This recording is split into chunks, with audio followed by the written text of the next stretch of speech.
तर शेतकरी मित्रांनो, सध्याच्या स्थितीत आपण पाहायला गेलं तर महाराष्ट्रामध्ये पावसाचा जोर हा वाढलेला दिसून येत आहे। महाराष्ट्रामध्ये आता जोरदार पावसाला सुरुवात झालेली आहे।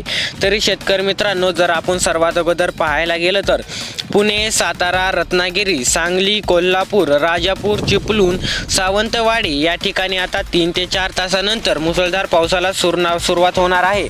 म्हणजेच आता सांगितल्यानुसार पुणे, सातारा, रत्नागिरी, सांगली, कोल्हापूर, राजापूर, चिपळूण, सावंतवाडी या ठिकाणी आता 3 ते 4 तासानंतर मुसळधार पावसाला सुरुवात होणार आहे। तरी शेतकरी मित्रांनो, पुढील हवामान अंदाज पाहण्या अगोदर जर तुम्ही या चॅनलवर नवीन असाल तर खाली दिसत असलेल्या लाल किंवा पांढऱ्या कलरच्या सबस्क्राइब बटनवर क्लिक करायचं आहे, जेणेकरून तुम्हाला येणारा नवीन हवामान अंदाजाचा व्हिडिओ सर्वात अगोदर पाहायला मिळेल। आपण पुढील भाग पाहिले तर सोलापूर, बार्शी, पेठ, तुळजापूर, लातूर, उदगीर या ठिकाणी पाऊस पडेल। हा पाऊस पडल्यानंतर सुमारे 2 तासानंतर हा पाऊस केज, परळी, अहमदपूर, बीड, परभणी, नांदेड, वाघाला, उमेरखेड, यवतमाळ व जामखेड या ठिकाणी हलक्या स्वरूपाचा पडेल व सातारा, कराड, कोल्हापूर या ठिकाणी पावसाचा जोर आणखी वाढण्याची शक्यता आहे। धन्यवाद।